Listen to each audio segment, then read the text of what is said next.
എല്ലാവർക്കും ഐസക് അന്നയുടെ പുതിയ ക്ലാസ്സിലേക്ക് സ്നേഹപൂർവ്വമായി സ്വാഗതം.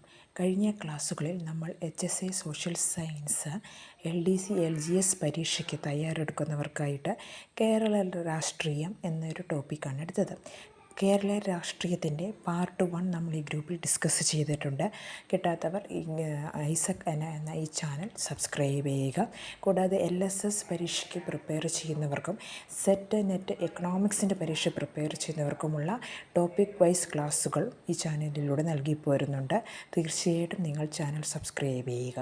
അപ്പോൾ എല്ലാവരെയും ഒരിക്കൽ കൂടി സ്വാഗതം ചെയ്യുന്നു. കേരളത്തിലെ രണ്ടാമത്തെ തെരഞ്ഞെടുപ്പ് നടന്ന വർഷം 1960. കേരളത്തിലെ രണ്ടാമത്തെ തെരഞ്ഞെടുപ്പ് നടന്ന വർഷമാണ് 1960. മുഖ്യമന്ത്രി ആരായിരുന്നു? പട്ടം താണുപിള്ള. രണ്ടാമത്തെ മന്ത്രിസഭയിൽ മുഖ്യമന്ത്രി പട്ടം താണുപിള്ള. കേരള നിയമസഭ അംഗമായിരിക്കെ അന്തരിച്ച വ്യക്തിയാണ് ഡോക്ടർ MR മേനോൻ. കേരള നിയമസഭ അംഗമായിരിക്കെ അന്തരിച്ച വ്യക്തിയാണ് ഡോക്ടർ MR മേനോൻ.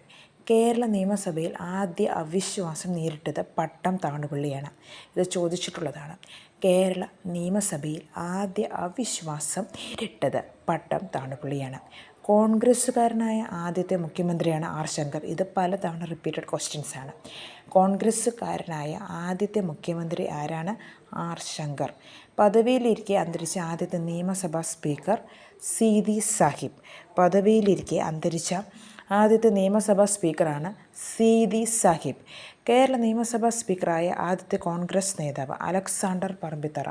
കേരള നിയമസഭാ സ്പീക്കറായ ആദ്യത്തെ കോൺഗ്രസ് നേതാവ് അലക്സാണ്ടർ പറമ്പിത്തറ. മുഖ്യമന്ത്രി ആയിരിക്കെ ആദ്യമായി ബഡ്ജറ്റ് അവതരിപ്പിച്ചത് R ശങ്കർ. ഇതും ചോദിച്ചിട്ടുള്ളതാണ്. മുഖ്യമന്ത്രി ആയിരിക്കെ ആദ്യമായി ബഡ്ജറ്റ് അവതരിപ്പിച്ചത് R ശങ്കർ. നിയമസഭ അംഗമല്ലാതിരിക്കെ കേരള മുഖ്യമന്ത്രിയെ ആദ്യത്തെ വ്യക്തിയാണ് C അച്യുതമേനോൻ. നിയമസഭ അംഗമല്ലാതിരിക്കെ കേരള മുഖ്യമന്ത്രിയെ ആദ്യ വ്യക്തിയാണ് C അച്യുതമേനോൻ. കേരള ഭൂപരിഷ്കരണ ഭേദഗതി നിയമം നിലവിൽ വന്നത് 1970 ജനുവരി 1. ഇത് സ്റ്റേറ്റ്മെൻറ്റ് ക്വസ്റ്റ്യനുകളിൽ ഭൂപരിഷ്കരണത്തിൻ്റെ ചോദിച്ചിട്ടുണ്ട്. അപ്പോൾ സ്റ്റേറ്റ്മെൻറ്റ് ക്വസ്റ്റ്യൻസിന് ഉപകാരപ്പെടുന്ന വീഡിയോ ആണ് കേട്ടോ. അതുകൊണ്ട് എല്ലാ ഒബ്ജക്റ്റീവ് ക്വസ്റ്റ്യൻസും വളരെ വ്യക്തമായി ശ്രദ്ധിക്കുക. കേരള ഭൂപരിഷ്കരണ ഭേദഗതി നിയമം നിലവിൽ വന്നത് 1970 ജനുവരി 1. ഏറ്റവും കൂടുതൽ കാലമിരുന്ന ഡെപ്യൂട്ടി സ്പീക്കറാണ് RS ഉണ്ണി. ഏറ്റവും കൂടുതൽ കാലമിരുന്ന ഡെപ്യൂട്ടി സ്പീക്കറാണ് RS ഉണ്ണി. ലക്ഷം വീട് പദ്ധതിക്ക് തുടക്കം കുറിച്ചത് MN ഗോവിന്ദൻ നായർ. ലക്ഷം വീട് പദ്ധതിക്ക് തുടക്കം കുറിച്ചത് MN ഗോവിന്ദൻ നായർ. നിയമസഭയിൽ ഏറ്റവും പ്രായം കുറഞ്ഞ മുഖ്യമന്ത്രിയായിരുന്നു AK ആൻ്റണി. നിയമസഭയിൽ ഏറ്റവും പ്രായം കുറഞ്ഞ മുഖ്യമന്ത്രിയായിരുന്നു AK ആൻ്റണി. ഒരേ നിയമസഭയിൽ മന്ത്രി, മുഖ്യമന്ത്രി, പ്രതിപക്ഷ നേതാവ് എന്നീ സ്ഥാനങ്ങൾ വഹിച്ചിട്ടുള്ള കേരളീയൻ.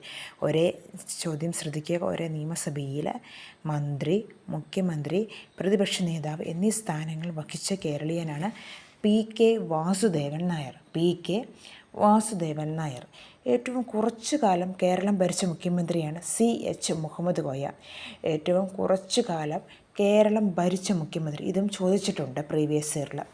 അപ്പോൾ ആരാണ്? CH മുഹമ്മദ് കോയ. കേരള നിയമസഭ ചരിത്രത്തിൽ ഏറ്റവും കൂടുതൽ തവണ കാസ്റ്റിംഗ് വോട്ട് പ്രയോഗിച്ച സ്പീക്കർ MC ജോസ്. സ്റ്റേറ്റ്മെൻറ്റിൽ ചോദിച്ചിട്ടുണ്ട്. കേരള നിയമസഭയുടെ ചരിത്രത്തിൽ ഏറ്റവും കൂടുതൽ തവണ കാസ്റ്റിംഗ് വോട്ട് പ്രയോഗിച്ച സ്പീക്കർ MC ജോസ്. എന്താണ് കാസ്റ്റിംഗ് വോട്ട്?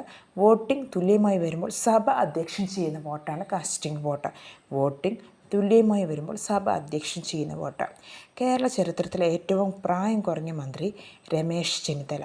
കേരള ചരിത്രത്തിലെ ഏറ്റവും പ്രായം കുറഞ്ഞ മന്ത്രി ആരായിരുന്നു? രമേശ് ചെന്നിത്തല. ഇന്ത്യയിൽ ആദ്യമായി ഇലക്ട്രോണിക് വോട്ടിംഗ് മെഷീൻ ഉപയോഗിച്ച് തെരഞ്ഞെടുപ്പ് നടത്തിയത് 1982 വടക്കൻ പോരൂർ, കേരളം. എവിടെയാണെന്ന് ചോദിച്ചിട്ടുണ്ട്. ഇന്ത്യയിൽ ആദ്യമായി ഇലക്ട്രോണിക് വോട്ടിംഗ് മെഷീൻ ഉപയോഗിച്ച് തെരഞ്ഞെടുപ്പ് നടത്തിയത് 1982 വടക്കൻ പോരൂർ, കേരളത്തിലാണ്. ഇന്ത്യയിൽ ആദ്യമായി സമ്പൂർണ്ണ സാക്ഷരത കൈവരിച്ച സംസ്ഥാനം കേരളമാണ്. ഇന്ത്യയിൽ ആദ്യമായി സമ്പൂർണ്ണ സാക്ഷരത കൈവരിച്ച സംസ്ഥാനം കേരളമാണ്. മുഖ്യമന്ത്രി ആരായിരുന്നു അന്നേരം? EK നായർ. പ്രഖ്യാപനം നടത്തിയത് കോഴിക്കോട് മാനഞ്ചിറ മൈതാനത്തിൽ വെച്ച് ചേലക്കാടൻ ഐഷയാണ്. പ്രഖ്യാപനം നടത്തിയത് ചേലക്കാടൻ ഐഷ എവിടെ വെച്ചാണ്? കോഴിക്കോട് മാനഞ്ചിറ മൈതാനം. എന്നാണ്? 1991 ഏപ്രിൽ 18. ഇത്രയും നോട്ട് ചെയ്യണം കേട്ടോ. ഇന്ത്യയിൽ ആദ്യം സമ്പൂർണ്ണ സാക്ഷരത കൈവരിച്ച ആദ്യ സംസ്ഥാനം കേരളം.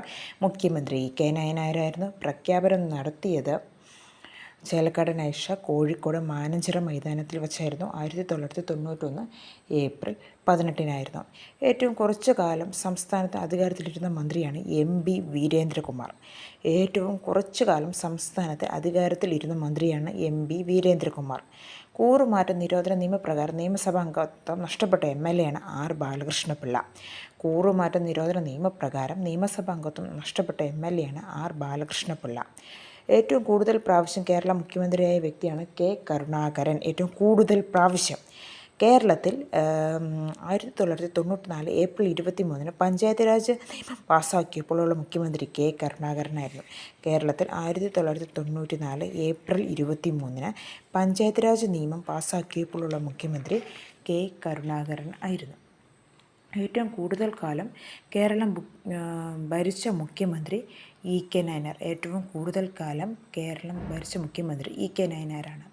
കേരള നിയമസഭയിൽ കാലാവധി പൂർത്തിയാക്കിയ ആദ്യ സ്പീക്കർ M വിജയകുമാറാണ്. കേരള നിയമസഭയിൽ കാലാവധി പൂർത്തിയാക്കിയ ആദ്യത്തെ നിയമസഭാ സ്പീക്കർ എന്ന് പറയുന്നത് M വിജയകുമാറാണ്. അപ്പോൾ നമ്മൾ ഇന്നത്തെ ക്ലാസ്സിൽ ഇത്രയും വേർഡുകളാണ് ഡിസ്കസ് ചെയ്തത്. ഇത് നിങ്ങൾക്ക് ഒബ്ജക്റ്റീവ് ക്വസ്റ്റ്യൻസ് കൂടാതെ സ്റ്റേറ്റ്മെൻറ്റ് ലെവലിൽ വരുമ്പോഴും അറ്റൻഡ് ചെയ്യാവുന്ന രീതിയിലുള്ള രാഷ്ട്രീയ ചരിത്രങ്ങളാണ് നമ്മൾ ഇന്ന് ഡിസ്കസ് ചെയ്തത്.